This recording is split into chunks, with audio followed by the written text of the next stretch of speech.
Bismillahirrahmanirrahim. Assalamu alaikum. I welcome you all. This is Sumaira Khan, and I'll be opening this conversation, which is hopefully it's going to be very fruitful. The discourse is going to be very encouraging and all inclusive for the masses of Afghanistan, not just of those who are present in Afghanistan right now, but it's mainly for the consumption of all immediate neighbors, the countries that are circling Afghanistan in its geographic nature. So, on behalf of the Center of Pakistan and International Relations, COPAIR, I welcome you all.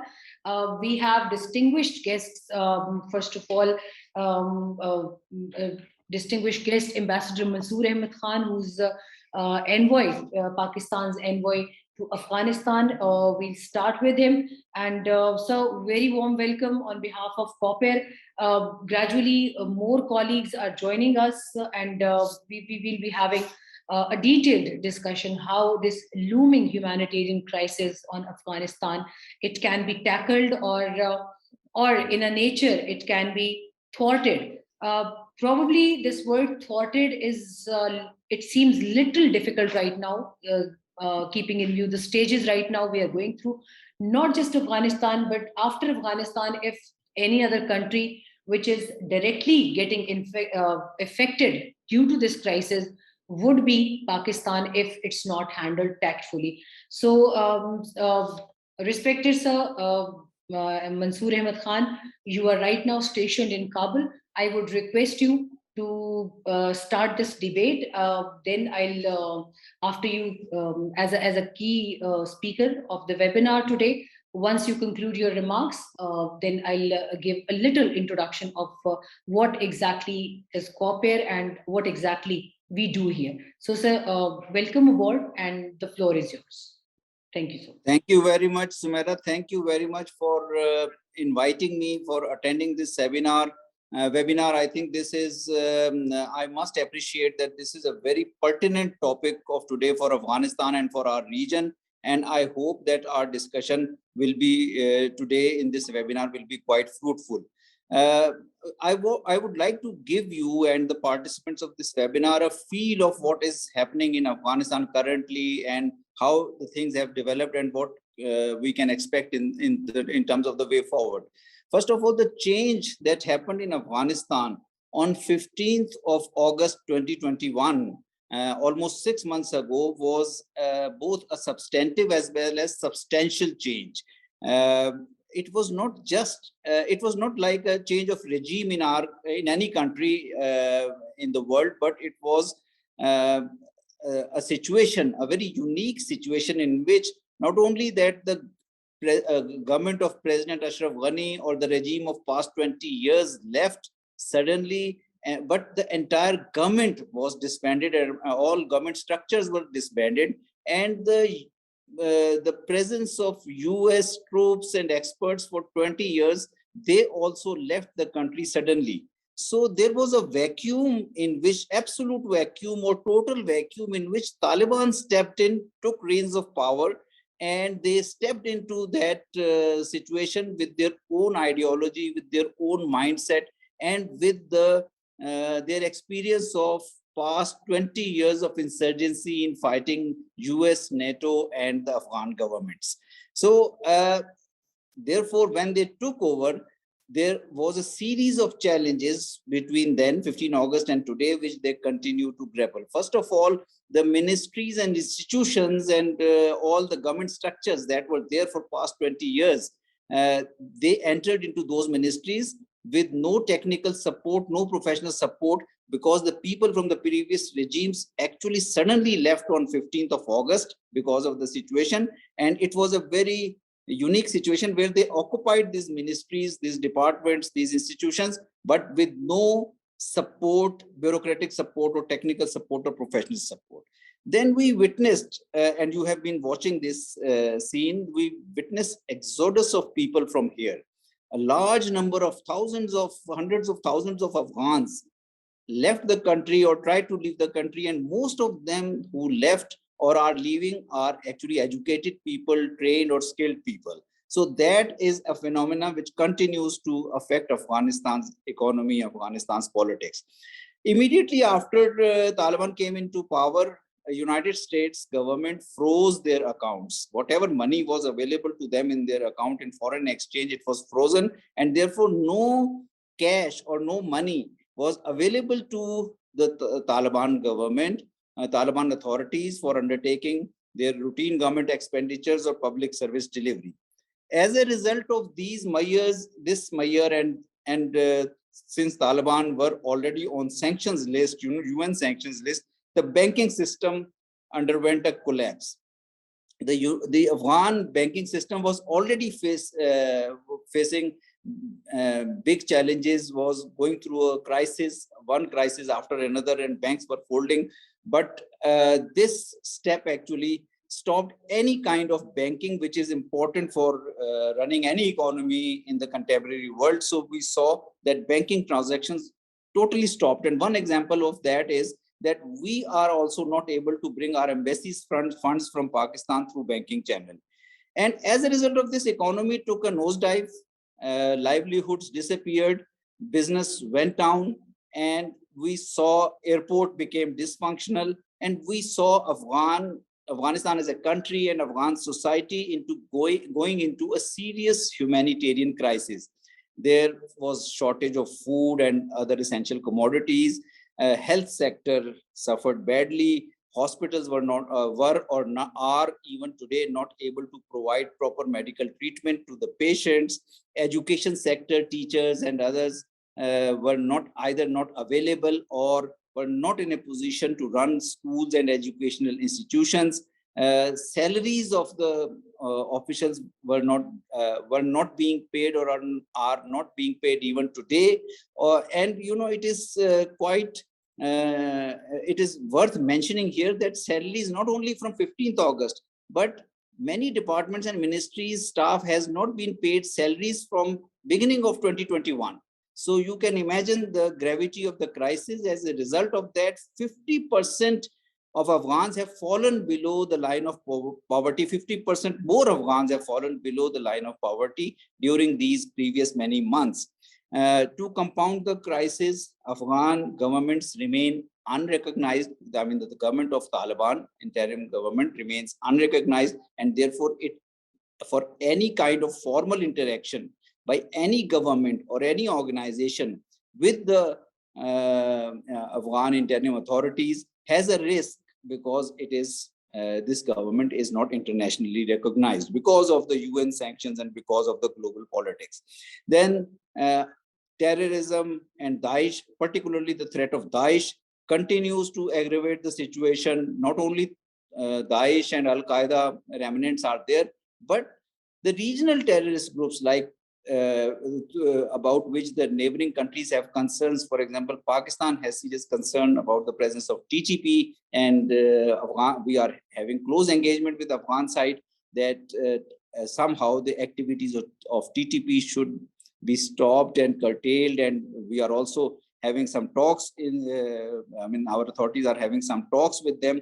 But this similarly, another neighbor, China, has concerns about ETIM. Central Asian countries have concerns about Central Asian terrorist groups. So this terrorism threat also compounds the challenges. One overarching challenge which I want to mention here before the participants of this conference is the migration that continues to take place from Afghanistan.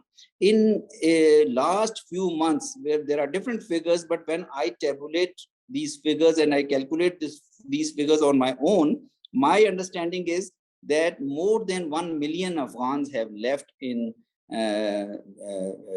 past 6 to 8 months from Afghanistan, which is a huge figure for any country, and which is a destabilizer not only for our region, but also for developed world, EU, US, Canada, where these migrants are going to. Now, Pakistan as a neighbor played an important role. We provided humanitarian assistance. We have come up with a package of rupees 5 billion, under which we are providing wheat and medicines. Our organizations, our civil society sector Al-Khubab, Al-Khidmat, they have come up in a big way. Our business community has come up in a big way and is sending so many commodities and humanitarian assistance to Afghanistan. To support humanitarian engagement, we have also tried to enhance our economic engagement with Afghanistan. So we have tried to facilitate the trade. Duties and sales tax have been exempted on many Afghan imports or Afghan exports into Pakistan. As a result of that, trade in between Pakistan and Afghanistan is increasing, and this trade is important because it is also a big source of custom collections, which raises a lot of revenue for the Afghan side.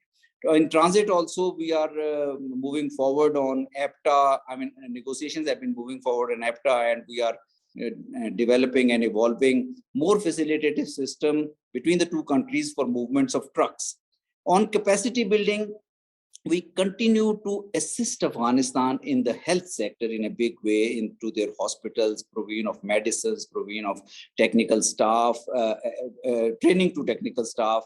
In education sector, we continue to provide assistance, and this year we are planning to increase annual scholarships from 1,000 to 1,500 in our universities for Afghan students.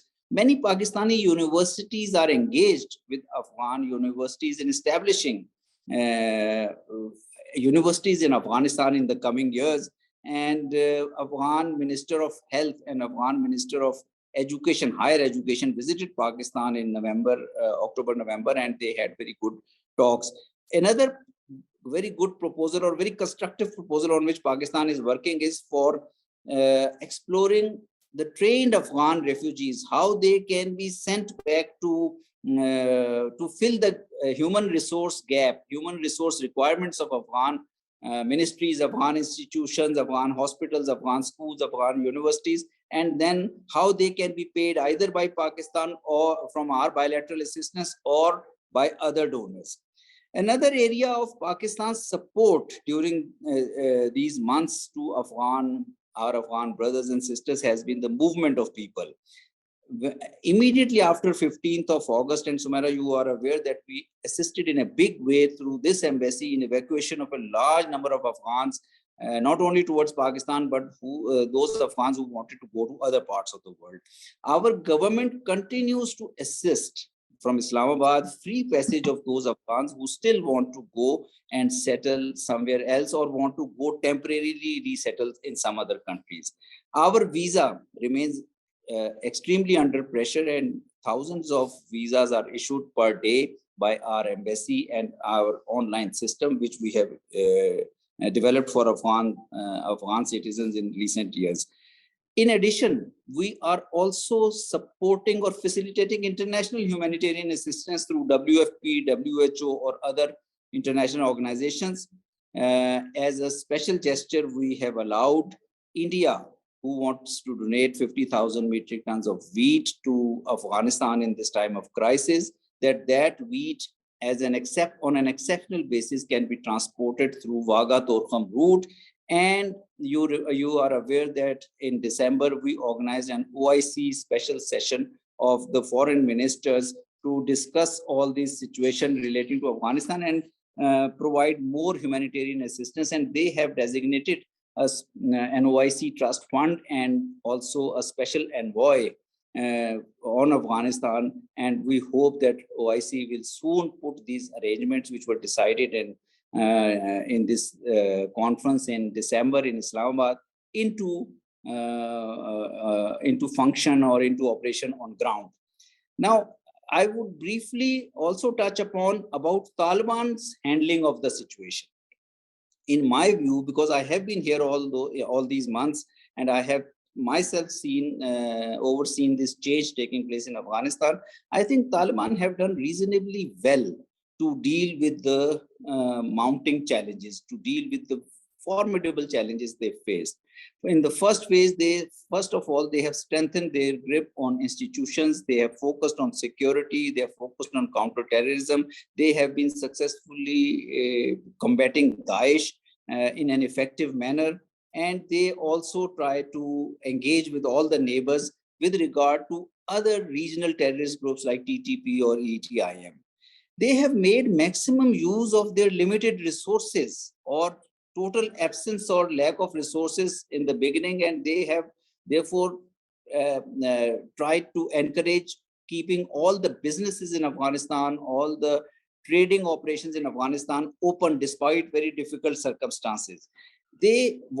Another important thing which they have done is to ensure that the flow of aid, business, trade, economic activity in Afghanistan was free of corruption. The corruption has been rampant in the Afghan economy and Afghan society during the past 20 years, but Taliban have achieved this milestone that even during a recent conference, UNSRSG Deborah Lyons herself admitted that the level of corruption, the quantum of corruption has significantly gone down. They have already formulated their budget for the next year and from their own local resources of revenues available to the government.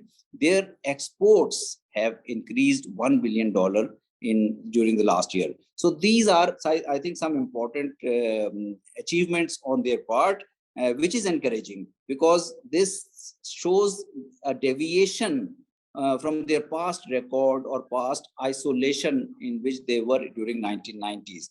They are engaging with the international community very actively, very constructively. Right now, as we are having this webinar, their delegation led by acting Foreign Minister Amir Khan Muttaqi is in Norway having discussions and negotiations with European Union and United States. The political agenda of political talks remains inclusivity, human rights, and counterterrorism. But at the same time, the agenda also includes enhancing humanitarian and economic engagement and how to move from humanitarian engagement into economic development in Afghanistan. If we try to see how things are likely to move forward from here, from this point where Afghanistan continues to face Taliban, interim government continues to face serious challenges, I think the political talks will continue to focus in the coming months, coming weeks and months on inclusivity, how to make the government more broad-based according to international community's expectation, dealing with human rights, particularly women's rights. Although recently Taliban have announced that they will be opening all girls schools after the end of winter vacation, probably in the mid or end of March. But this has to be yet seen. What is their capacity to open all these schools in all over Afghanistan? Counterterrorism will be one of another agenda of the political talks. But at the same time, as these political talks will continue to make hopefully some progress, humanitarian engagement will focus on from the international community, including Afghanistan's neighbors, including Pakistan, that how to provide assistance to Afghanistan for subsistence of Afghan people in the provision of food, in the provision of health facilities, in the provision of education. So we hope that international community will be doing more in these areas. Afghanistan's neighbors, including Pakistan, will also try to do more in these areas. And then the focus will be that how this humanitarian engagement can move towards another terminology which we use is humanitarian plus, which is in the area of development, because only humanitarian engagement is not enough. People need development. People need development in socio-economic sector, in education, in livelihoods, in healthcare, in all these areas of life. So good thing is that UN, EU, all these institutions are also focused on humanitarian plus. So from here, as we move forward, there is a possibility that if all these tracks move well with each other and there is good give and take between Afghan Taliban or Taliban Afghan interim government and international community as a whole, then things may move towards recognition, and then it can open ways for longer term means, avenues for longer term peace and stability, investment and regional connectivity. Unfortunately, if things don't go in the right direction, then it can also lead to a phase of instability, internal chaos, warfare, and this will have dangerous implications for Afghanistan itself, for neighboring countries, and for the region and international community. But the way things have been moving in the last few months, the way Afghan Taliban have tried to show promise in many areas, and the hope that they will be showing more engagement, continued engagement with the international community, with their neighbors, with regional countries, with regional partners. I remain optimistic.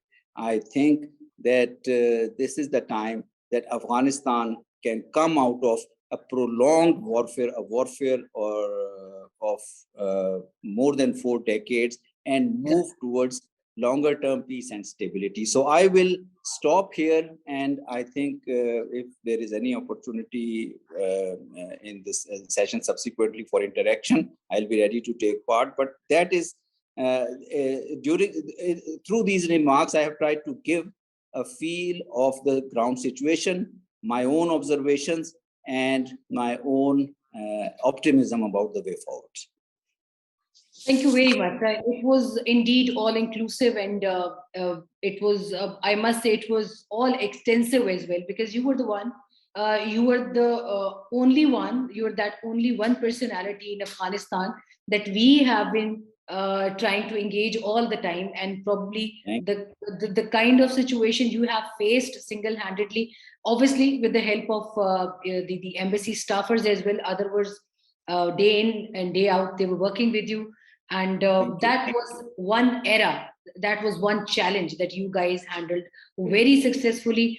Appreciation from all of us.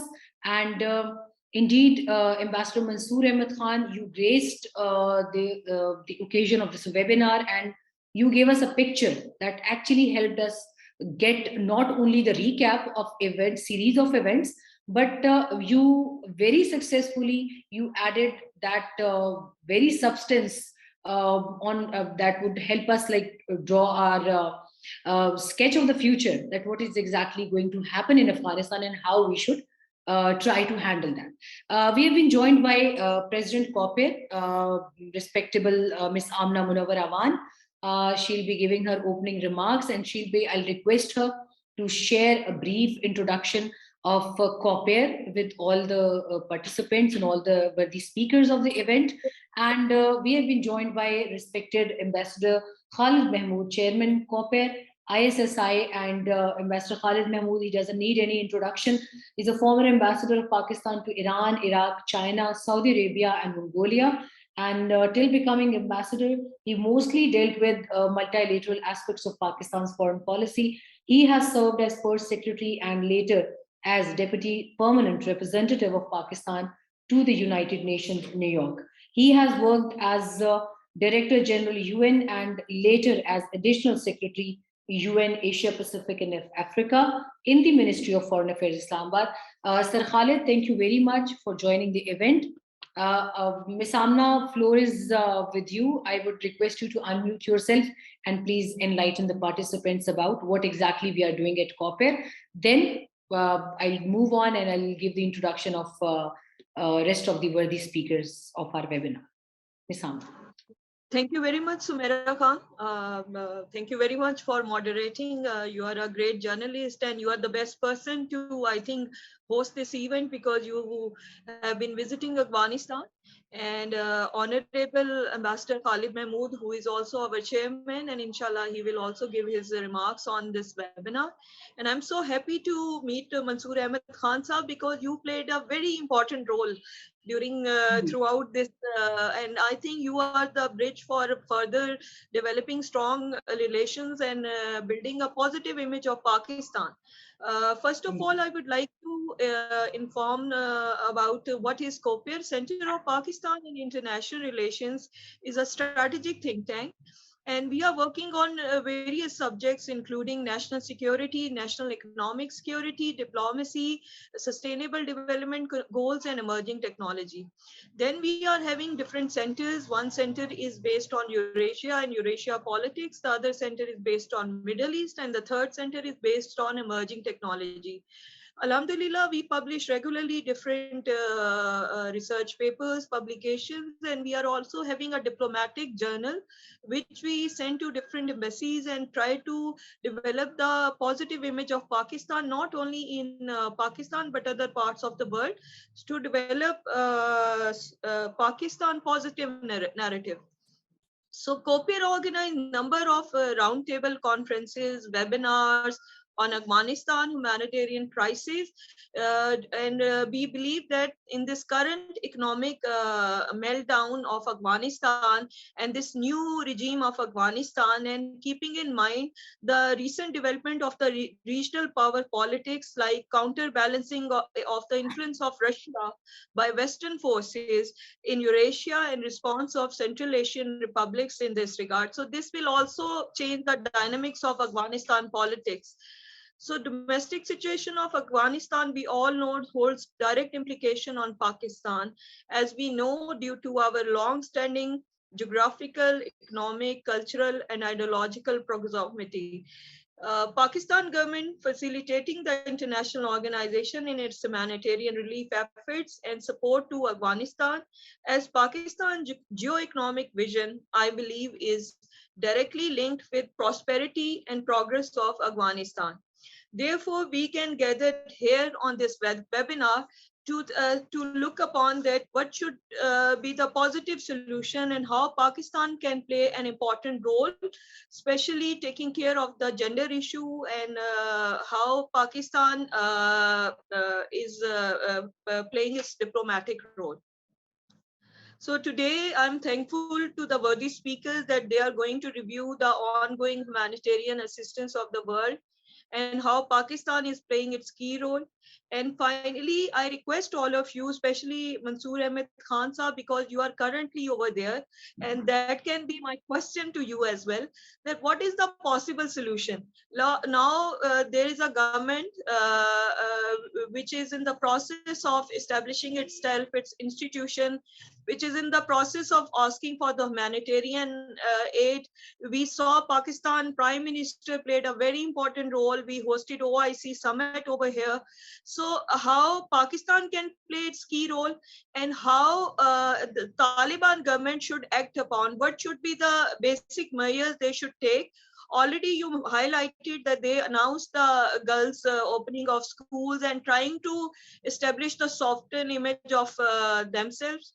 Then we also see that they are working for some kind of inclusivity in their government. So how far they are achieving those targets, which are the concern of the Western world? And is there any hindrance in the humanitarian assistance, because they don't have a proper financial model over there? So thank you all of you, and I would like Mansoor Ahmad Khan Saab kindly shed some light on this, and then I request Khaled Mahmoud Saab, our chairman, worthy chairman, to speak on the subject. Ji Mansoor Saab. Thank you very much, Amna. Thank you very much, and I really appreciate COPAIR also gearing up for an important role in this important issue of Pakistan-Afghanistan relations. And of course, as you have said, that the situation in Afghanistan has important implications for the entire region. I think the question you have asked is that from where we should be leading to, what are the challenges. I think Taliban's engagement with international community has two key challenges. One is the political agenda of their talks, and in this political agenda there are the challenges of inclusivity. The challenge of inclusivity is that Taliban have one perspective on inclusivity, while international community has another perspective on inclusivity. For example, the international community emphasizes the inclusion of maximum possible number of political and ethnic groups into a broad-based government, while Taliban believe the Taliban have a strong position or have a strong perspective on inclusion or a strong resentment about inclusion of those people who were part of the setup in past 2 decades or past 20 years. So the talks continue to take place. Taliban also continue to state in their engagement with the international community that they are not against inclusivity, but their definition of inclusivity has some gaps with the definition of inclusivity being projected by the international community. Similarly, human rights and women rights issue is one key issue. And recently, we have heard that United Nations Secretary General has also said that if Afghan Taliban or Afghan government, interim government intends to move towards recognition, for getting international recognition, they have to address the issue of human rights and particularly women rights, girls, child to access of the girl child to education, access of women to business and workplaces in Afghanistan. And we see that while there can be some impediments and hindrances on ground towards that agenda or fulfillment of that agenda, but I can also say that Taliban's spokespersons, Taliban's key ministers, Taliban's leaders continue to indicate their resolve to move in that direction. Similarly is the issue of counterterrorism. But the talks with Afghanistan or Afghan interim government, talks between the international community and Afghan interim government have to move in tandem with humanitarian and economic engagement also. We have seen that freezing of their assets, freezing of their dollar reserves led to significant problems, not only for the Afghan interim government, but also for the people on ground, for Afghan people. And this is something which I think has continued to be one of the important impediments between Afghan government and the international community. Similarly, the freezing of reserves and these economic measures, restrictions leading to stoppage of banking channels in Afghanistan. This has also brought a lot of suffering and hardship to the Afghan people and has created or continues to create substantial difficulties for the Afghan interim government. So my point is that if we have to move forward in terms of long-term peace and stability in Afghanistan, there has to be progress from both sides. Progress, mutual progress or mutual agreement on political agenda, meaning that inclusivity, human rights, and counterterrorism, but at the same time, international community understanding the needs of Afghan government and Afghan society in terms of basic needs of the people in education, in food, in healthcare, and in so many other areas of life. So I think it is something where there has to be real give and take between the two sides, and the way the engagement has been taking place, I think gradually the progress is being made. Now international community has allowed some provisions to Afghanistan to get funds from the international community, particularly the UN system and other organizations for humanitarian purposes. The trade and business of Afghanistan with its neighbors and other countries is gradually increasing. So we believe that all in all, if this track, if the engagement between Afghan interim government and the international communities continues on this track and continues to make progress, gradual progress, then we will see things moving to a brighter future for Afghans. And Afghanistan has enormous potential. There are trillions of dollars of mineral reserves in Afghanistan. Afghanistan is at the hub of regional connectivity between North and South and East and West. So if dialogue moves in that direction, then it will lead to longer term peace and stability, not only in Afghanistan, but in our entire region. That was very well elaborated, and I hope, Ms. Amna, it answers your query. So we can move on to. Thank you very much. Thank you. Thank you very much. Ambassador Khaled Mahmoud, I would request you to please take the forum now. Please unmute yourself, and I would request for your comments. Being Chairman COPAIR and ISSI, I would request you to share with us not just your comments on Afghanistan, but I would also request you to, if you have extracted any sort of material from the keynote speaker and the president COPAIR from their comments. So you are more than welcome to add that as well. Thank you so much. Bismillahirrahmanirrahim.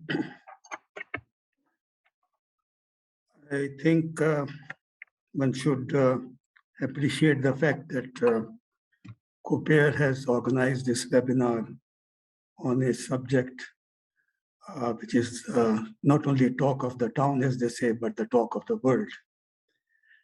And this seminar organized has provided a platform for us to hear from, as if from horse's mouth, Ambassador Mansoor Ahmad Khan.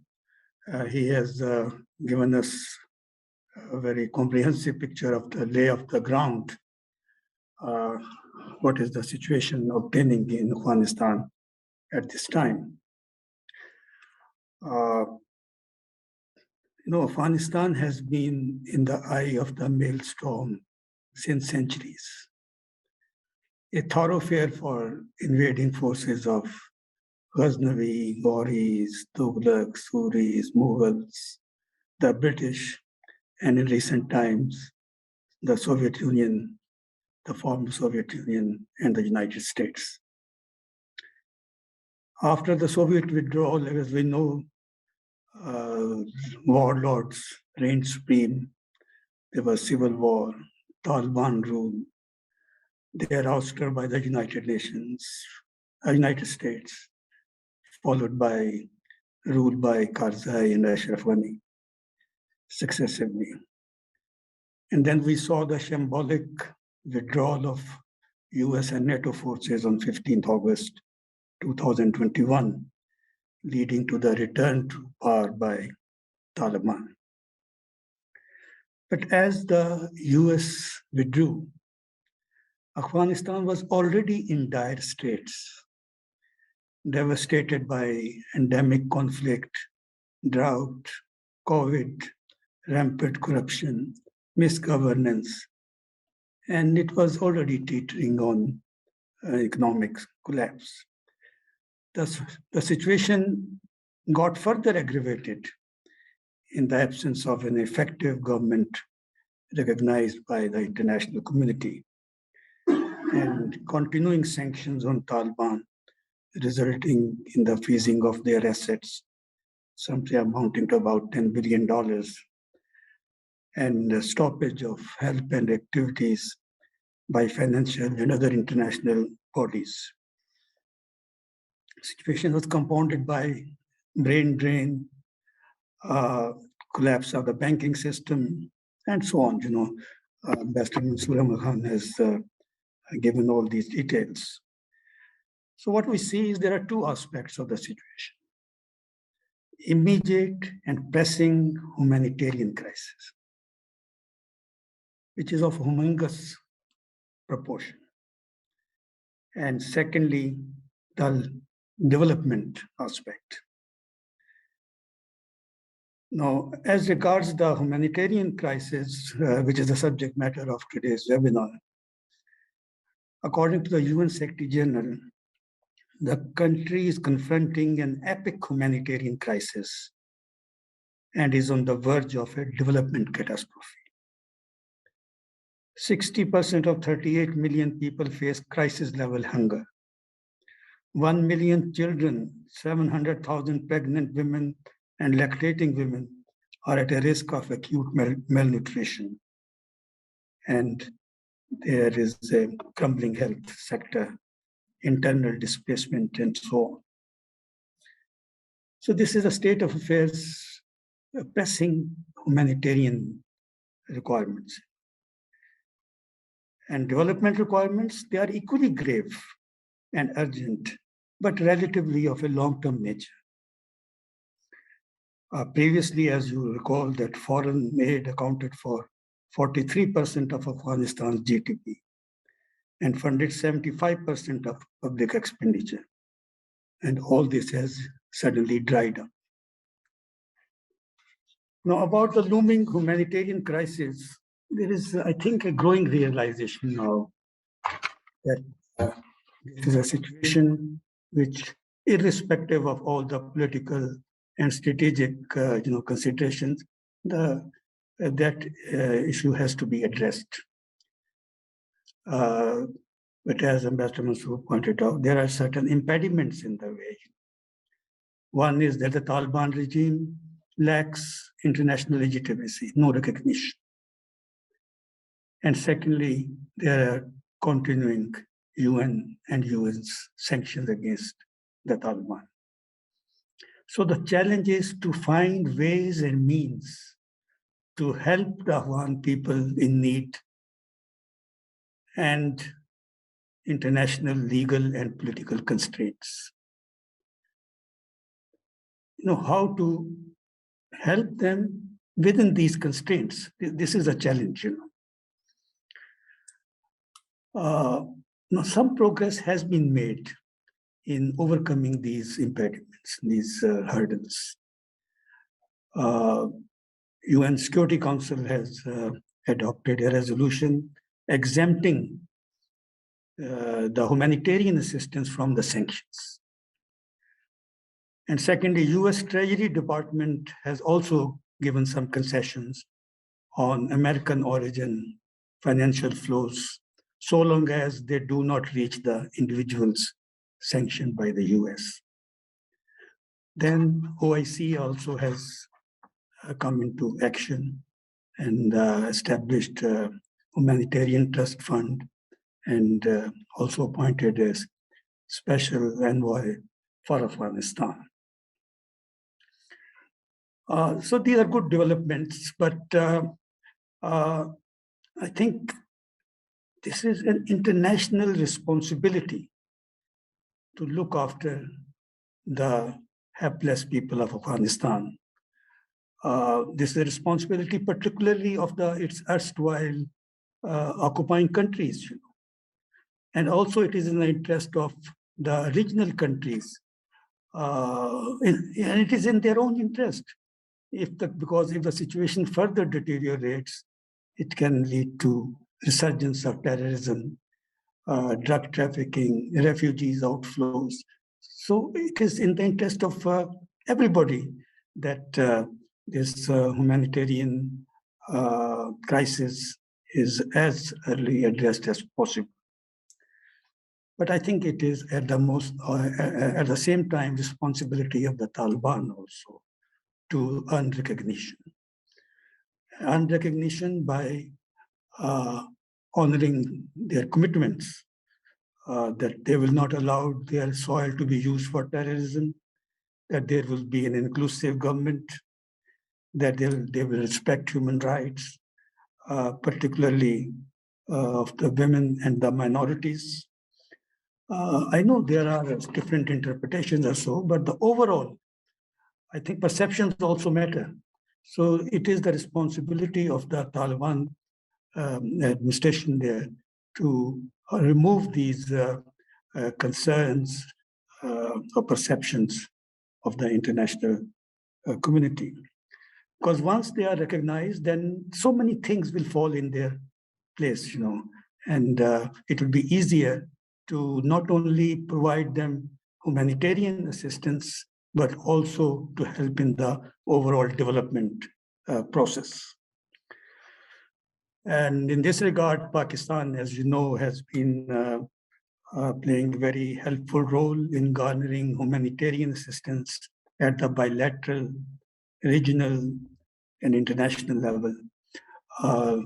Ambassador Mansoor has already given details of what Pakistan has done and is doing.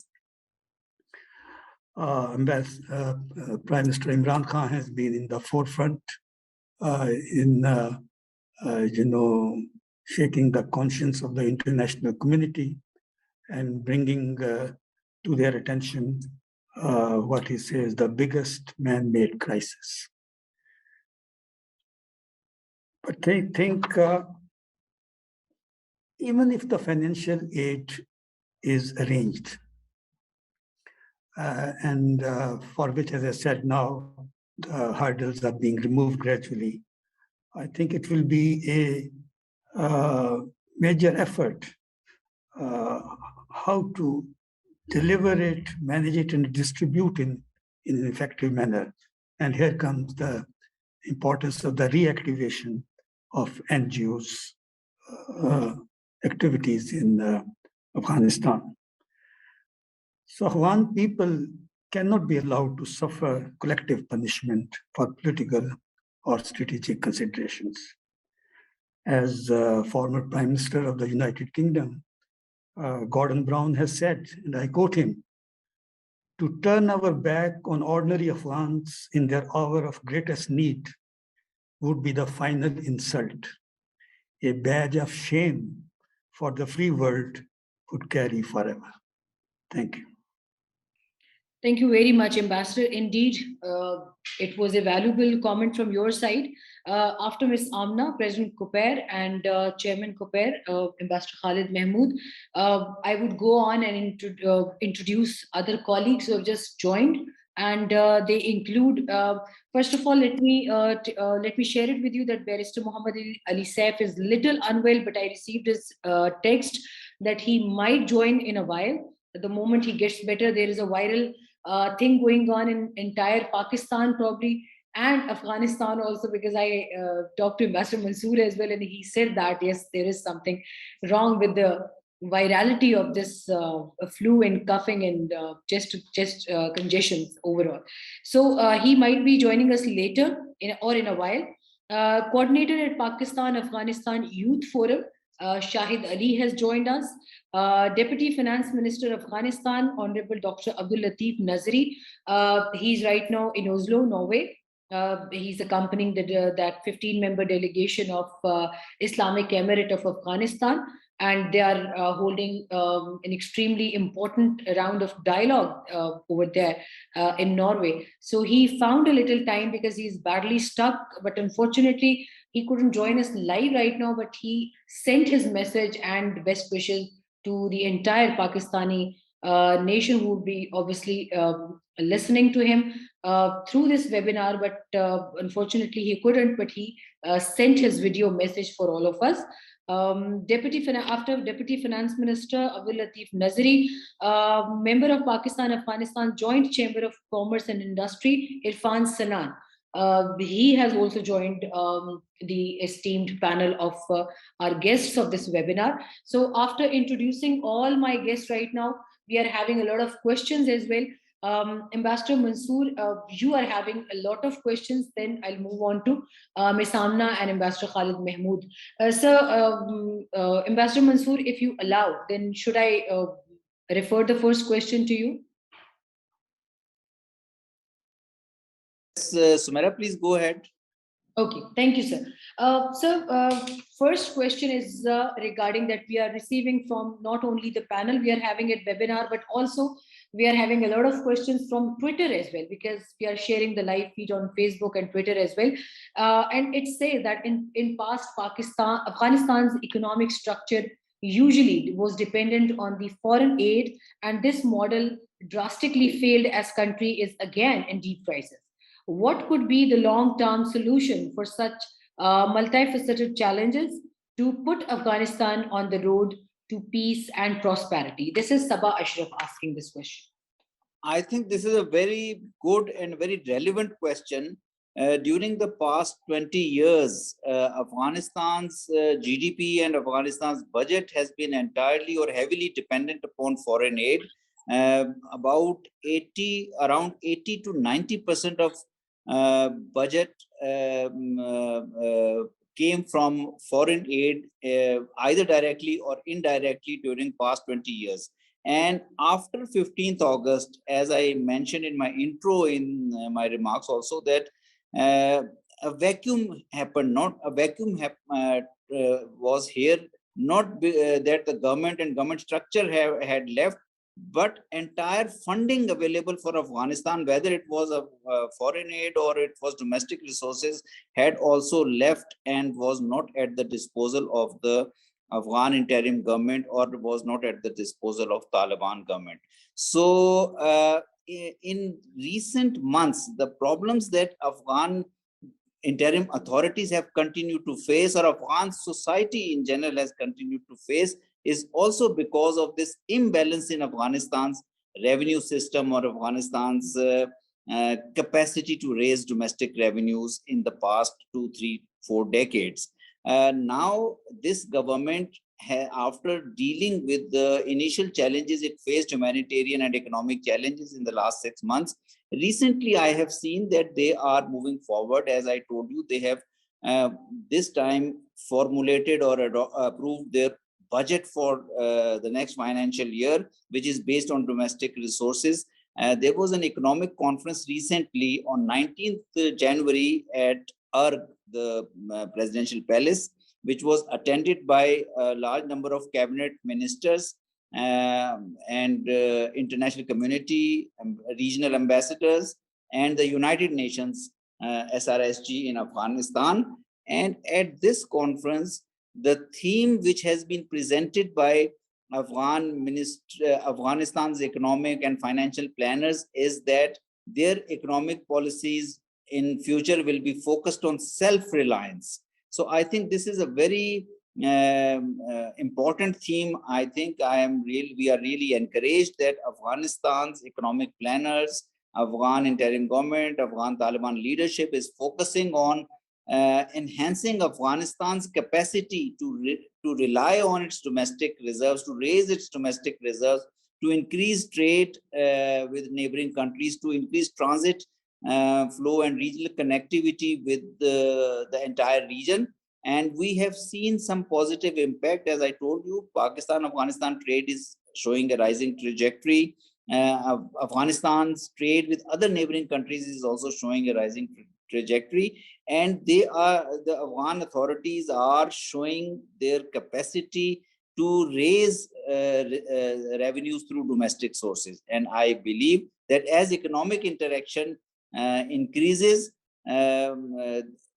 their capacity will further increase in terms of fulfilling their economic needs through their own resources. Of course, international community's assistance is important. We are living in a world where everyone is, it's a global village, everyone is connected to each other. So I think international assistance is important, but the heavy dependence which Afghanistan had in past 20 years, which led to on foreign aid, which unfortunately led to a lot of corruption and pilferage of funds, is also not a good sign. So in that sense, I think Afghanistan seems to be moving towards a self-reliable economy. Thank you very much, sir. There is one more question to you, then I'll move on to other two speakers. Then I can give rest to your vocal cords as well and get their comments. Then one more question, and it's very important. Given the condition, the case of Afghanistan's legitimation, what do you think? If it further prolongs and its economic woes further escalate, what are the policy options for Pakistan to avert this simmering crisis? And it's a very important question because we are the ones who are facing it directly or indirectly. None other than Pakistan is facing this thing. Look, if whenever there is peace and stability in Afghanistan, it has augured well for Pakistan. It has resulted into peaceful interaction, economic interaction, social interaction, stable interaction between Pakistan and Afghanistan. Whenever there has been lack of stability and the government in Afghanistan doesn't have control over the entire territory or the situation in Afghanistan, then we have seen that terrorist groups, extremist groups have found pockets, have found shelters, have found safe havens there, and then they have not only affected peace and stability of Pakistan, which is the largest neighbor, but peace and stability of other neighboring countries also. So I think this time there is a consensus. First of all, Afghan Taliban, who are now in power, they have continued to reiterate, they have continued to emphasize in unequivocal terms that they will not allow the use of Afghan soil against any neighbor, not only just Pakistan, but any other neighbor also. And therefore, they are very constructively engaging with Pakistan on the one hand, with Iran on the other hand, with China on so as to take care of their concerns, which is TTP or Baloch insurgents in our case, ETIM in China's case, and there are other saturation groups also. So we hope that that Afghanistan will continue to move towards peace and stability. And that peace and stability, a strong government, an inclusive government, providing the rights of the people, all sections of the people, will be in the interest of Afghanistan itself and Afghanistan's neighbors. Therefore, because if the things move into a negative direction, into other direction, then it will be serious challenges in terms of movement of people. I have already told you that hundreds of thousands of people from Afghanistan have either moved out of Afghanistan and many of them into Pakistan, or are willing to move out of Afghanistan because of the current prevailing instability or current prevailing uncertainty in Afghanistan. So it is important that things have to, and then there will be challenges of narcotics and there will be challenges of cross-border issues. So I think it is important from Pakistan's perspective, and that is why Pakistan is trying to play a very constructive role while respecting sovereignty and territorial integrity of Afghanistan, that whatever help and assistance along with other neighbor and regional partners and international community we can render for bringing lasting peace and stability to Afghanistan, it is in our interest. And there is good scope for that, because after 50 years, almost 45 to 50 years, this is the first time that there is no foreign troops presence, or there is no foreign presence in Afghanistan. Exactly. So this is a good opportunity which should be used by all the countries, particularly the neighbors, for helping Afghanistan in attaining lasting peace and stability. Wonderful. That really answers the query. And I'll move towards Shahid Ali, senior coordinator, Pak-Afghan Youth Forum, and probably Ambassador Mansoor. His Excellency knows about all the efforts we have been rendering on behalf of Pak-Afghan Youth Forum when there was such a turbulent time, when there was no fall of Kabul, and there was a kind of situation when we wanted to ingress into the minds of youth of Afghanistan, and we were trying to create a bridge to connect youth on both sides, and the kind of issues and problems we were having. Probably Ambassador Mansoor is the only one privy and witness to all those issues as well in the previous Ashraf Ghani regime.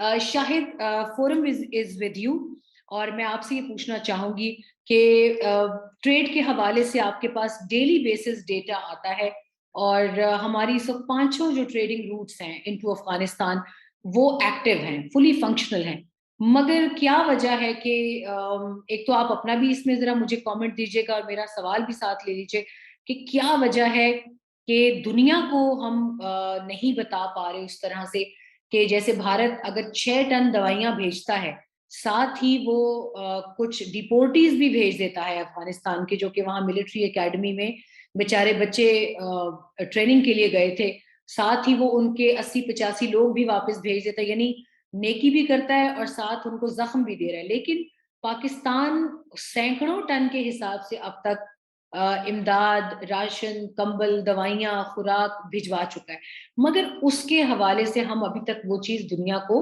वैसे नहीं दिखा सके जैसे भारत एक propaganda machine के जरिए करता है। तो ये जरा दोनों एस्पेक्ट्स प्लीज कवर कीजिएगा कि एक तो इस वक्त ट्रेड की क्या सिचुएशन है, हम उस पर फिर क्वेश्चंस भी मजीद लेते रहेंगे साथ साथ, और इस वक्त अफगानिस्तान में पाकिस्तान की एफर्ट्स को किस नजर से देखा जा रहा है। जी शाहिद। Thank you Sumera. एक तो मेरा नाम शाहिद खान है, शाहिद अली नहीं। حالانکہ آپ میرے ساتھ بہت رہ چکی ہے. دوسرا میں ٹریڈ کی طرف آتا ہوں. پہلا جو کوشچن ہے وہ آپ کا یہ ہے کہ افغانستان اور پاکستان کے درمیان ٹریڈ کا. تو اس وقت کی سچویشن ہے, چند دن پہلے اگر ہم آ جائیں تو اس وقت جو ابھی کی ایک وہ آ چکے ہیں کہ پاکستان کی ٹریڈ جو ہے وہ نیچے آ چکی ہے اور کافی ڈیکریز ہوئی ہے. اگر پچھلے سالوں کا ہم ڈیٹا اٹھا یعنی 20 سالوں کا, تو 2003 ایک ایسا سال تھا جس میں مشرف نے کچھ فیصلے کیے پاکستانی روپیز میں جو ہے وہ پاکستانی روپیز میں جو ہے وہ ٹریڈ کرنے کی اجازت دے دی افغانستان کے ساتھ. تو اس سے ہماری معیشت تھوڑی سی اٹھ کھڑی ہوئی تھی اور ہماری ایکسپورٹ افغانستان کے لیے زیادہ ہو گئی تھی. پھر سال 2012 سے پھر ہماری ٹریڈ میں انکریز ہوئی تھی, اور پھر سال 2014 اور 2015 دو ایسے سال ہے جس میں ہماری ٹریڈ جو ہے وہ جو ہماری صرف ایکسپورٹ ہے وہ 2.5 بلین ڈالر تک ہماری تجارت جو ہے وہ بڑھ گئی تھی. اور پھر اس کے بعد سے دوبارہ ہماری ڈکریز ہوتی رہی, اور کچھ سیکیورٹی وجوہات اس میں سے ہے, بہت سارے اور وجوہات اس میں سے ہے. اور پھر ہمارے سال 2019 پر جو سال ہے اس میں ہماری جو ٹریڈ ہے جو یک طرفہ پاکستان کی طرف سے جو ہے وہ 1.2 بلین ڈالر تک تھی. اور پھر ابھی کی جو صورتحال ہے, جب طالبان نے ٹیک اوور کیا تو اس وقت ہماری جو ان کے ساتھ تجارت تھی وہ 800 ملین ڈالر کی تجارت ہماری افغانستان کے ساتھ ہماری ایکسپورٹ کی. اور ابھی کی جو صورتحال ہے یعنی کہ پھر اس میں کمی آتی رہی, شروع میں 45% اس میں کمی ہوئی, اور پھر دوبارہ پاکستان نے کچھ اقدامات اٹھائے, اس سلسلے میں پھر تھوڑی سی بہتری آئی, اور ابھی کی جو صورتحال ہے اس وقت بہت نیچے ہماری ٹریڈ آ چکی ہے. اور ابھی کی جو صورتحال میں آج کا بتاؤں تو ابھی ہماری صرف اور صرف 328 ملین ڈالر جو ہے اس پر ہماری تجارت آ کے رک گئی ہے. لیکن البتہ ایک انٹرسٹنگلی اگر افغانستان کی طرف سے دیکھیں تو افغانستان کی ایکسپورٹ زیادہ ہو گئی ہے پاکستان کے لیے. اور اگر میں ڈیلی ڈیٹا کے حساب سے آپ کو بتاؤں تو اس مہینے میں یعنی کہ نومبر اور دسمبر میں جو افغانستان سے جو تجارت ہو رہی تھی, پاکستان سے زیادہ ٹرکس جا رہے تھے, زیادہ تجارت ہو رہی تھی, اور افغانستان سے اس سلسلے میں کم. البتہ یہ بالکل اس سال کے شروع میں جنوری کے مہینے میں جو نیا ڈیٹا آ رہا ہے اس کے مطابق اب تک جو ہے وہ پاکستان کی جو ایکسپورٹ ہے اس میں کمی آ چکی ہے. تقریباً صرف 4000 ٹرکس یہاں سے گئے ہیں, وہاں سے 6000 سے زیادہ ٹرکس جو ہے وہ افغانستان سے پاکستان آ چکے ہیں. اس سے کا اندازہ لگایا جا سکتا ہے کہ یہاں پر ہماری ایکسپورٹ جو ہے اس میں تھوڑی سی کمی آئی ہے. اور ہماری جو ابھی باہمی تجارت ہو رہی ہے وہ صرف اور صرف 4 ملین ڈالر تک ہے. یہ وہ ٹریڈ ہے جو آفیشیل ہے. البتہ ان آفیشیل کچھ ہو رہی ہے, اس میں کچھ اسمگلنگ بھی آپ دے سکتے ہیں, اور کچھ یہ ایشوز بھی ہے کہ وہ بارڈر ہی پر ہماری چیزیں آ جاتی ہیں یا ان کی چیزیں آ جاتی ہیں, وہاں پر بک جاتی ہے, وہاں پر غیر قانونی طور پر وہاں بک جاتی ہے. تو ایک ایشو ہے. البتہ اس کو انکریز کیا جا سکتا ہے, اور اس میں جو ہے ابھی پاکستان نے ECC نے جو چند دن پہلے کے اقدام اٹھایا ہے اس میں تقریباً پہلے بھی کچھ چیز ایسی تھی جس میں پاکستانی روپیز میں اس کو کرنے کی اجازت دی گئی تھی افغانستان کے ساتھ, افغانستان کی صورتحال تک.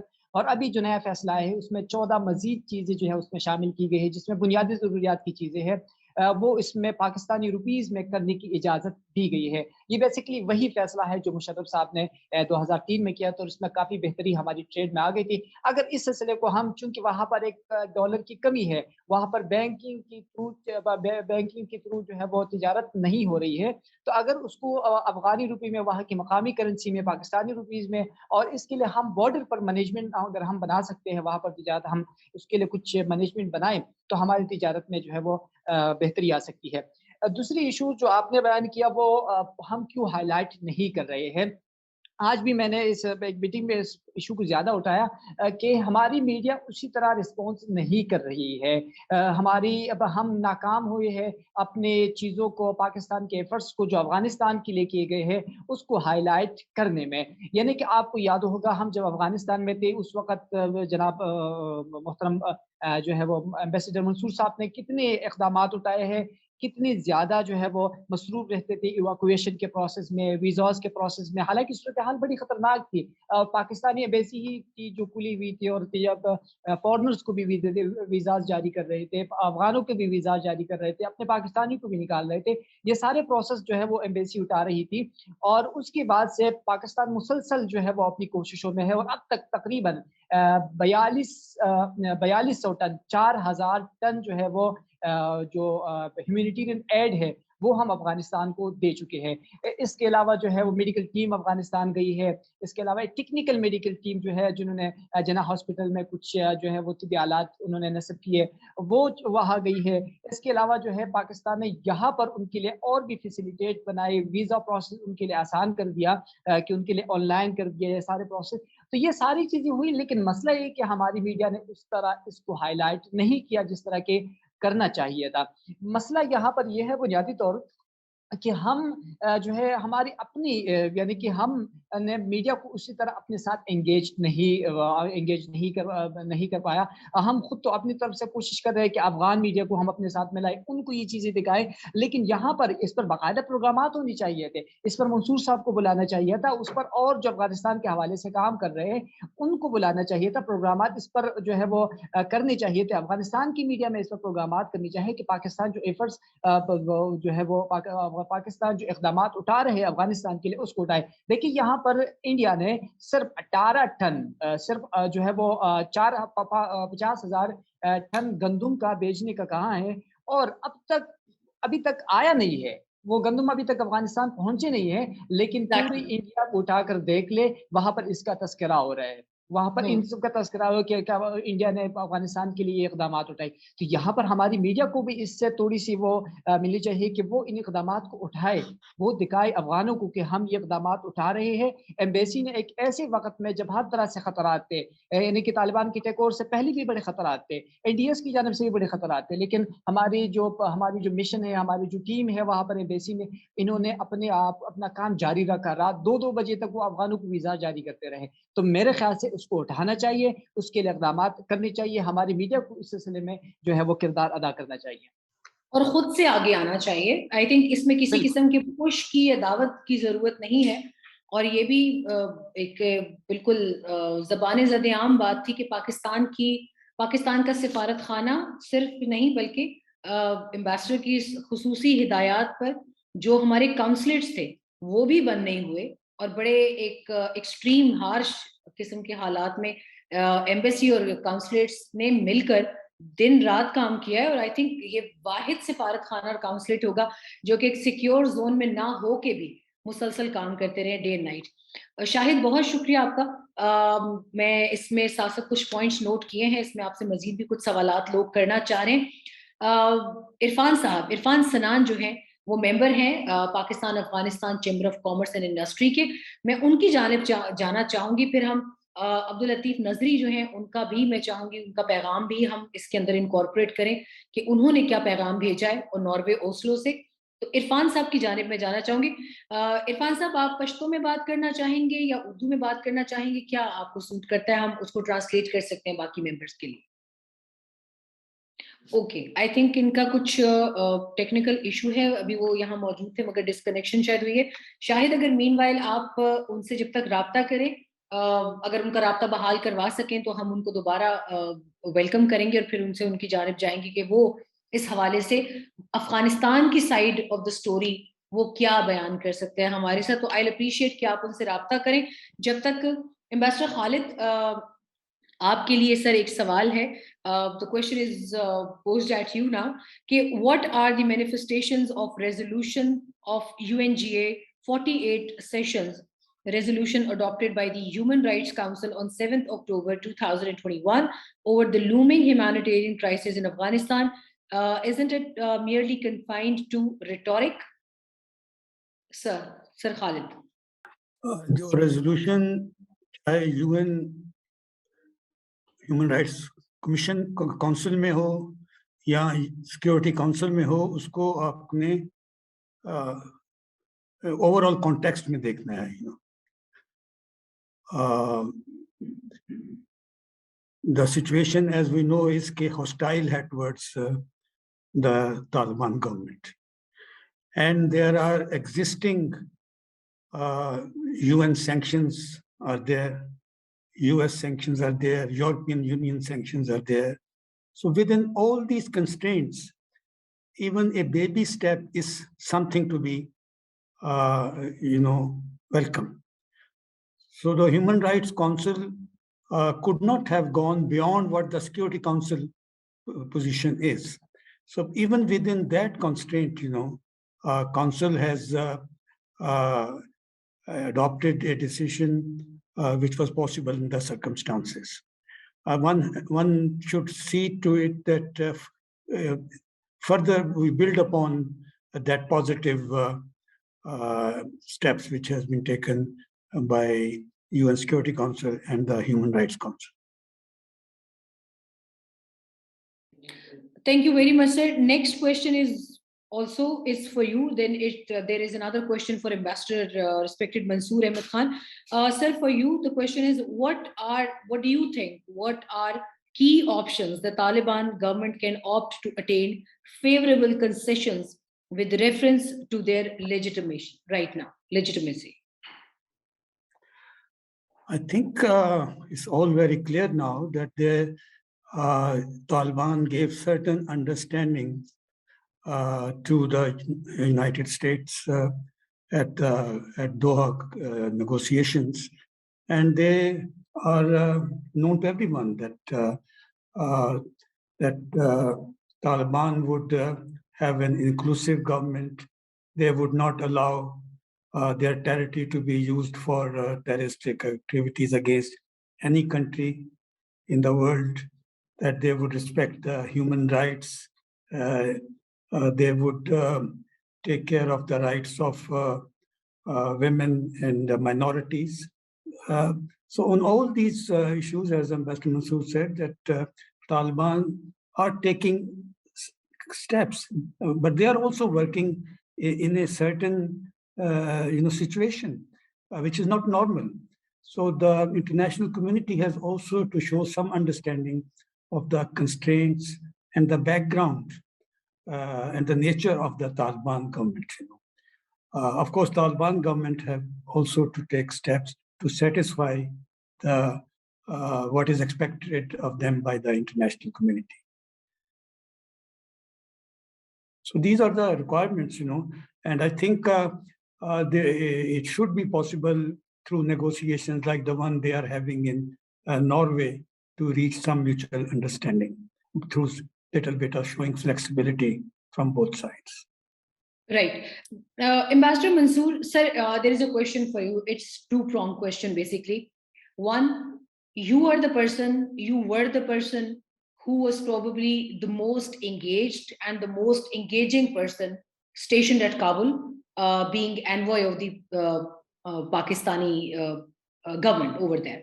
So what do you think? Can you connect those times pre-fall of Kabul? You've been meeting everyone, almost everyone, hailing from every ethnicity, every thinking group, and every mindset. You have been day in and day out, you've been conducting meetings to give peace another chance. But still, after fall of Kabul, you were the person once again. You were meeting those personalities again. Like, for example, Hamid Karzai and Abdullah and Ustad Siaf and Salahuddin Rabbani, everybody. What do you think right now? Do you think Taliban are in a mood to give these faces another chance to sit with them in the government benches? And do you think it's going to be one-man show run by IEA? And there is no room for these faces, but yes, there is room for ethnicities, all inclusive. What do you think? Thank you very much, Sumaira. I think since the US-Taliban agreement was signed in February 2020, it was basically clear that there were two elements of that agreement which was fundamental to peace talks between Taliban and the US, and that was that there was to be an agreement between the parties on withdrawal of US and NATO forces, and there was a timeline which was agreed, which was earlier up to 1st of May 2021, but then it was extended up to 31st August 2021. And the parties, I mean Taliban on the one hand and the US, NATO and US allies on the other hand, continue to make smooth progress on this element. But the other element, equally important element, was the efforts of the international community or the peace process for moving forward on an intra-Afghan political settlement. That was the unfortunately area where no progress was possible because of the acute degree or vast differences between the different Afghan political actors. And that is why, you saw us that during that 1 year before 15 August, we were hectically engaged with all sections of Afghan politics, with all sections of Afghan society, Afghan government, other Afghan ethnic groups. And our effort was that there could possibly there should be an agreement, or there could be an agreement on a transitional arrangement and moving towards a broad-based political settlement. Since that could not be achieved and United States had decided to withdraw, and on 15th August, we suddenly faced a situation where there was a vacuum. Former President Ghani left and Taliban moved in. So we had to then deal with that situation. And since then also, Pakistan has been kept its all channels open. Pakistan has continued to engage with all sections of Afghan leadership. While Taliban were now in power and they formed their own government, we maintained contact with Taliban government as well as with other political and ethnic leaders, and we have been also urging the Afghan interim government for moving towards a broadening of their government, for moving towards an inclusive government. But then we also realized that being Afghanistan's closest neighbor, being a very close brotherly Islamic country with Afghanistan, Pakistan also has a policy of non-interference in Afghanistan's political issues. So while we can try to persuade, convince, give messages to Afghan Taliban or other Afghan political leaders, try to persuade them for moving towards an intra-Afghan political settlement, a sustainable intra-Afghan political settlement. But at the end of the day, it is an internal issue of Afghanistan, and our efforts do not go into, do not cross the limits of where these can be construed as an interference in Afghanistan's internal affairs. So we have maintained our constructive engagement with Afghan interim government, Afghan Taliban leadership, as well as Afghanistan's other leaders. Former President Hamid Karzai is here. I continue to meet him. High Council of National Reconciliation's chair, Dr. Abdullah is also here. I continue to meet him. Mr. Gulbuddin Hikmatyar is here. I continue to meet him. And we also remain in touch with those who are at the moment outside of Afghan government. But our intention or our effort is only to facilitate any kind of political dialogue or political context between these political elements, these Afghan elements. Beyond that, any political settlement or any political agreement to be reached among these Afghan groups is a matter of Afghan politics, and this is their sovereign rights. So we avoid any kind of interference in their internal affairs. Right, sir. The second prong of the question was that what about those 9.5 billion frozen amount that is lying with the US right now, and they are not releasing it? Clearly they are not in a mood to release it any sooner.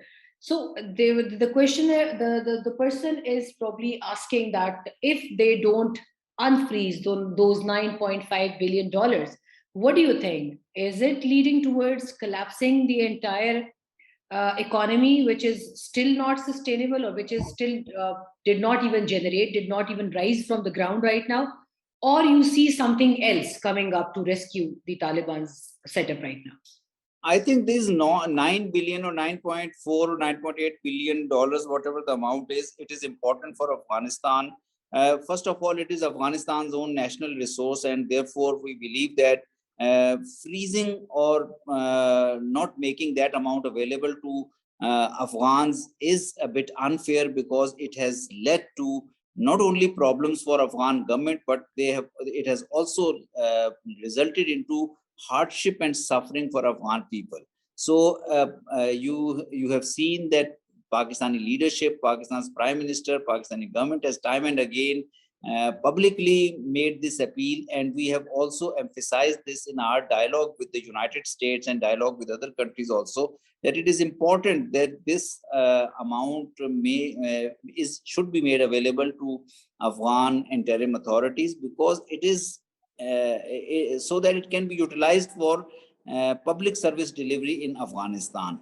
But it depends if whether this amount is released in near future, or whether this amount is not released. It is difficult to say. It will depend upon the outcome of the engagement between the Afghan Taliban and the international community. But Afghan interim authorities are engaged in serious efforts in creating a conducive environment for business inside Afghanistan, a conducive environment for trade between Afghanistan and its neighbors, and a conducive environment for exploiting or for using the mineral reserves they have for uplifting their own economy. So I think Afghanistan has resources which Afghan government and Afghan society can effectively use. But as Ambassador Khaled also said, that international sanctions, international restrictions are really hurting them. And this is something which we believe that international community should pay attention to and should be more considerate about their needs and their requirements. Ambassador Khaled Mahmoud, sir, there is a question for you as well. What happens to Pakistan's initiative of regional connectivity if there is no peace in Afghanistan, and if Taliban are somehow, they are failed in fulfilling the all the desires and requirements put up by international community? Because the only situation where Pakistan thinks it's conducive to go ahead with this BRI and extended CPEC projects through Afghanistan, in fact, not in Afghanistan, towards Central Asia. You see them happening if the peace thing doesn't go settled with Afghanistan?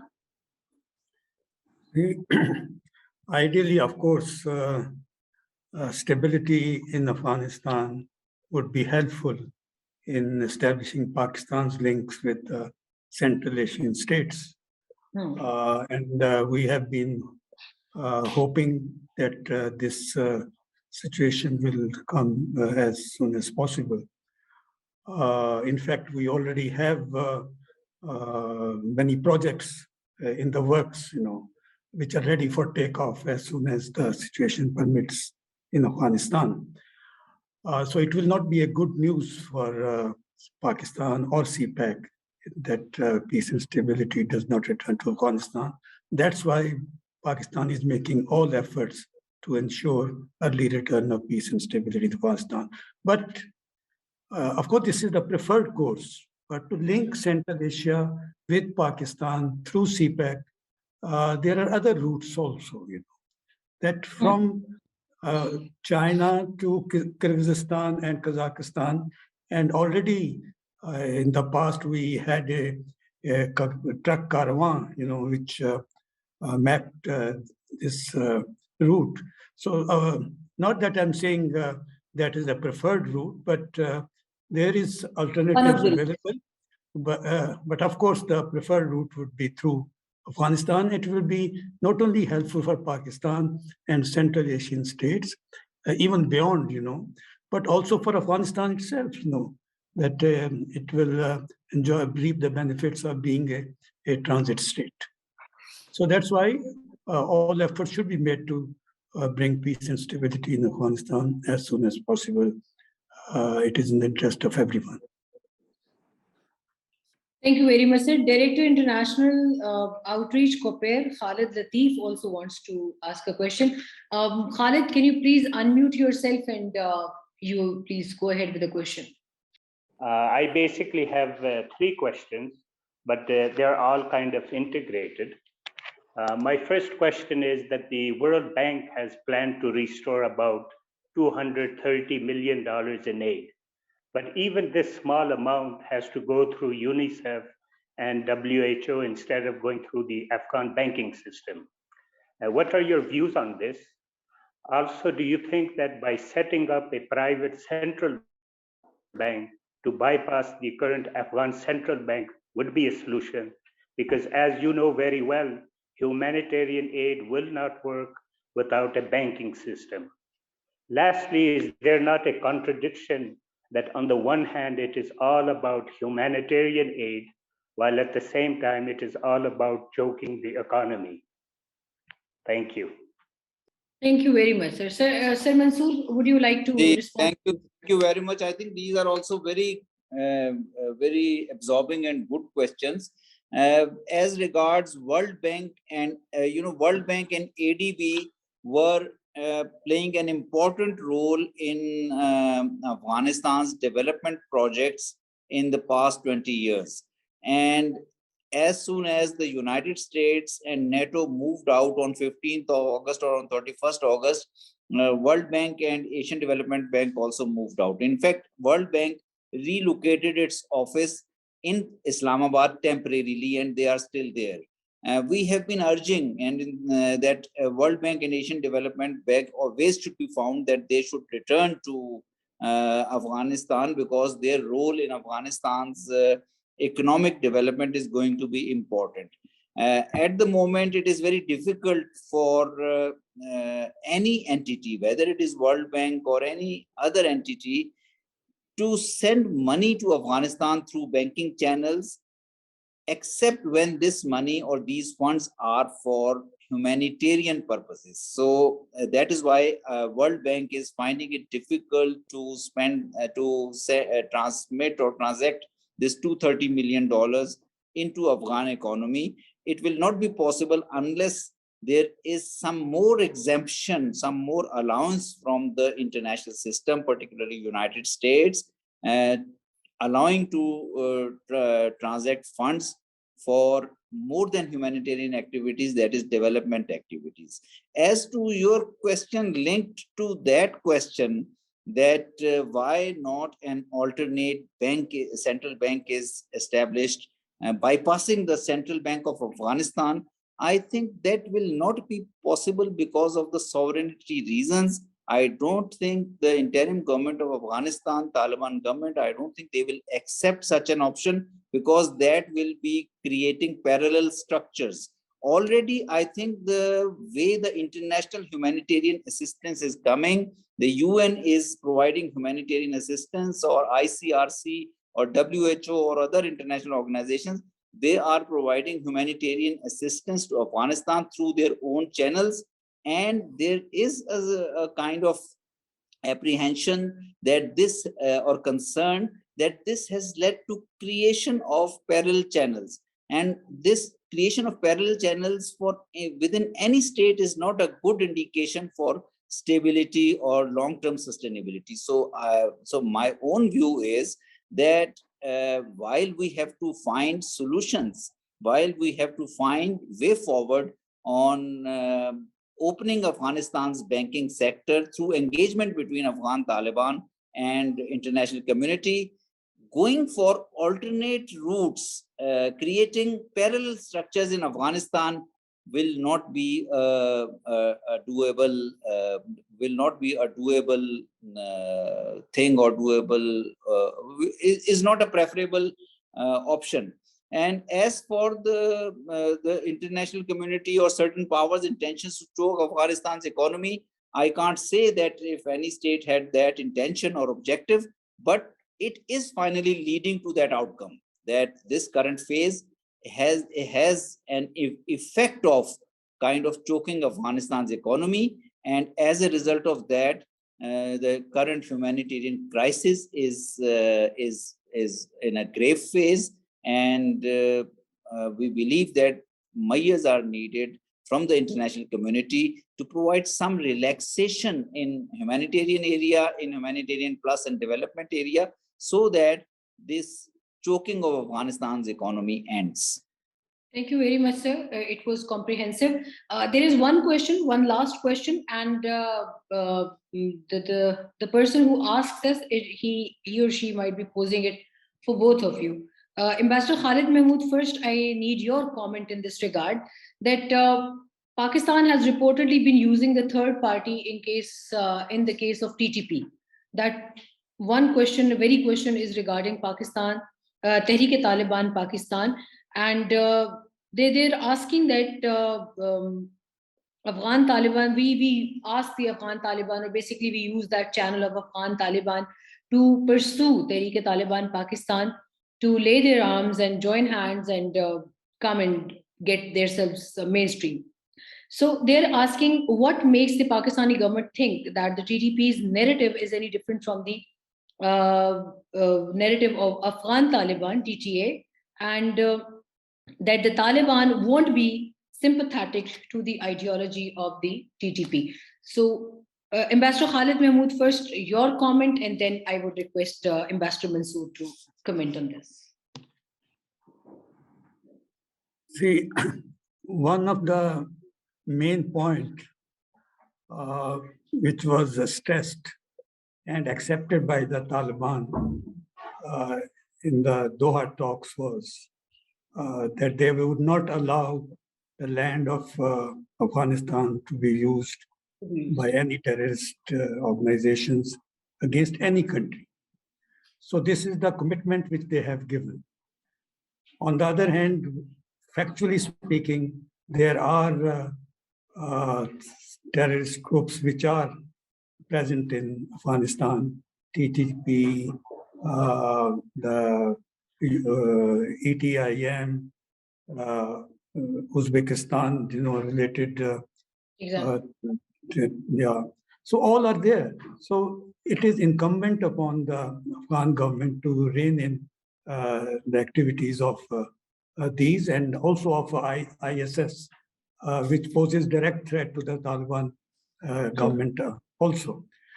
On the other hand, we see that the activities of Taliban, TTP has not been fully controlled as yet.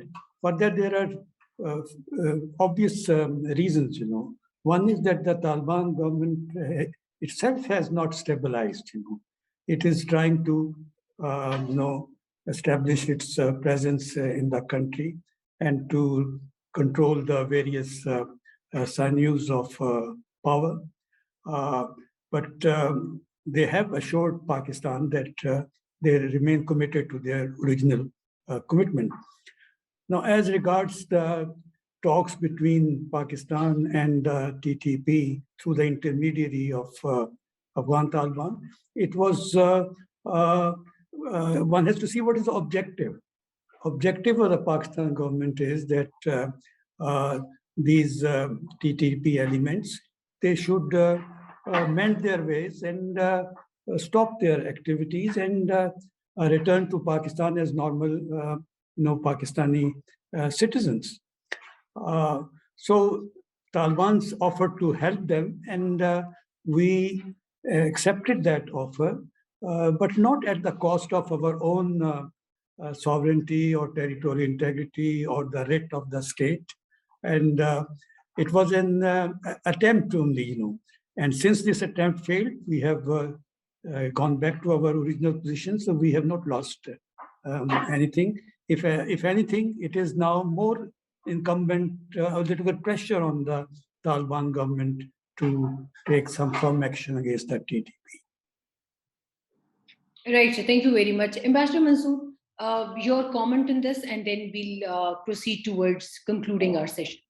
I think I'll also reiterate the same thing which Ambassador Khaled has very eloquently elaborated before us, that during the peace process, Afghan Taliban had consistently emphasized not only to Pakistan, but also to the entire international peace process and the international community that they give a guarantee that Afghan soil will not be, when they will be in power, the Afghan soil will not be used against any country, any other country. And when they came into power after August 15, and whatever engagement we had with them on these issues, we have continued to discuss this issue with them, and they have maintained that commitment, and they had emphasized before us that it is important that Pakistan should undertake consultations and talks and negotiations with TTP,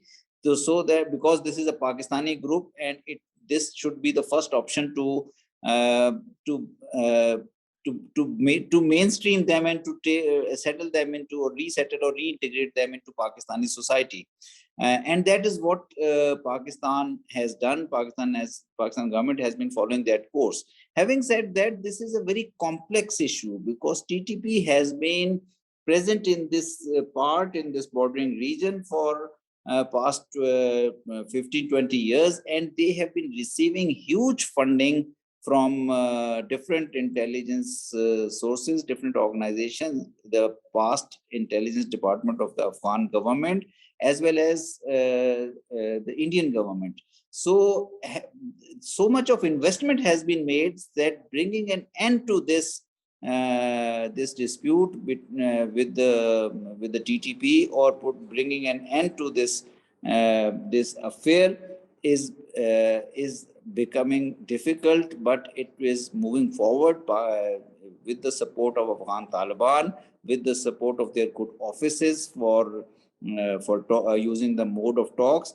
I think contacts are underway, and we hope that in the coming months and coming times, we will be able to move forward in kind of a good outcome of this peace process. Of course, which will result into mainstreaming of these elements, while adhering to Pakistan's sovereignty, sovereignty of Pakistan's constitutions, Pakistan's territorial integrity, and rule of law in Pakistan, and the writ of state in Pakistan. Sir, thank you very much from the core of my heart. I really appreciate your efforts. We as Pakistanis, we appreciate your efforts. Kudos to you, more power to you. You are there, and we hope and pray that you keep fighting for the cause, and you'll keep fighting and you'll keep unfolding the facts, and you'll keep running the affairs on behalf of government of Pakistan over there, wherever you are needed on behalf of government of Pakistan and on behalf of Pakistanis.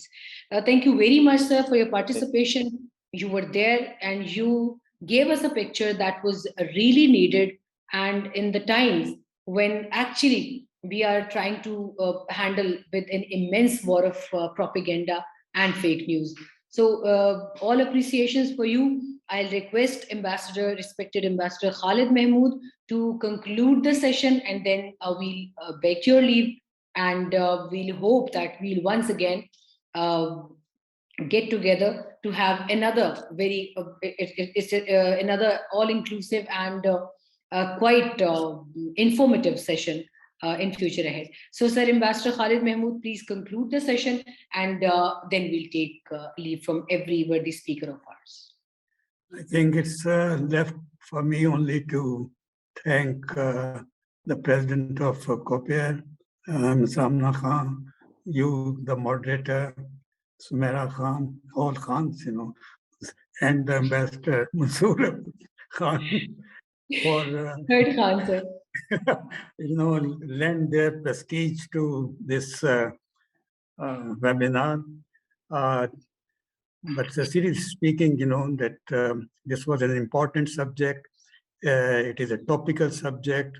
It is a subject which needs really focused attention by the international community, by the regional countries, by the Taliban administration itself, to how to cope with the dire, as they said, looming humanitarian crisis within the constraints of the international law, the sanctions, and also the commitments which the Taliban government had given to the international community.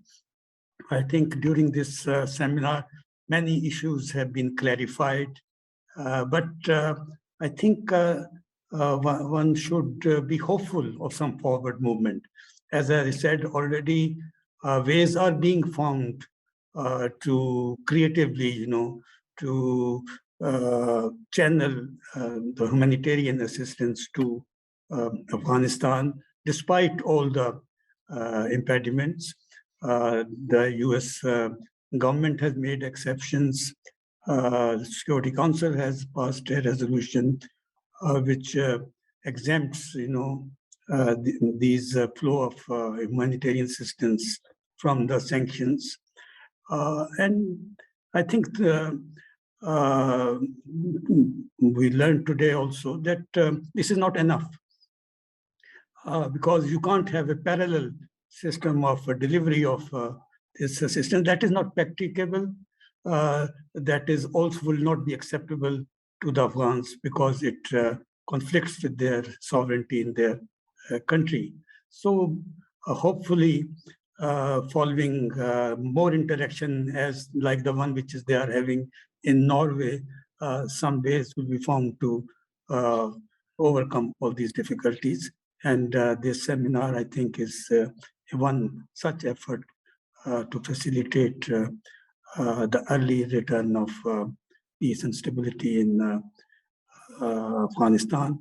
But before concluding, I have special words of appreciation and thanks for Ambassador Mansoor Ahmad Khan, that he took so much of his time to clarify the situation for the benefit of not only Pakistani, but all those who are listening or participating in this seminar online.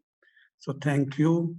Most of all, the moderator, that you were able to conduct the seminar in such a way that all important issues were addressed, and hopefully people also got the answers which could be of some satisfaction to them. So thank you. Thank you very much, sir. Sir Mansoor, towards you, I need your concluding remarks, and then we'll be signing off. No, thank you very much. I would just like to thank you for such a constructive discussion, for organizing such a good seminar, webinar on a very relevant topic for us. Peace and stability in Afghanistan is something which has eluded the region for past 4.5 decades, for stability, economic progress, regional connectivity, and we believe we are in an important phase at the moment, where we are looking forward to promote this, our own geo-economic strategy in a way that it connects with a peaceful, stable Afghanistan and connects with Central Asia and Eurasia. In that respect, I think today's discussion was really meaningful and productive and constructive. And I think it provided us an opportunity to discuss different aspects and dimensions of the situation. And I'm really thankful to you, Ambassador Khaled, Mahmoud, and all other participants for joining us together. Thank you very much once again. Thank you very much, sir. Thank you very much. Thank you very much, Irfan Sanan, member of Pakistan-Afghanistan Chamber of Commerce and Industries. Unfortunately, he could not join again because we know there is a problem of electricity over there. There is a huge amount of load shedding that people are facing right now in Kabul, and he got victim to that. He fell prey to that. Still, he's complaining of there is no electricity, so I cannot connect back. But hopefully, we are going to record his video statement, and Dr. Abdul Latif Nazri, and indeed Barrister Saif, who's really not well, received another text from him. So we are looking forward to have all these gentlemen once again in our in another session that we are going to hold in the days ahead. Shahid Khan, thank you very much. You were speaking on behalf of Pak-Afghan Youth Forum, and thank you very much, all of you, all respected and worthy speakers. It was a wonderful session, and Amna Munawar, Awan, you were basically the force who pushed for this webinar to get conducted, and we were able to hold this debate in such a detailed manner. Thank you very much, President and Chairman COPAIR, and indeed we'll be getting together in the days ahead with another aspect to discuss regarding Afghanistan. Till then, thank you very much. Allah Hafiz, Allah Kiyam.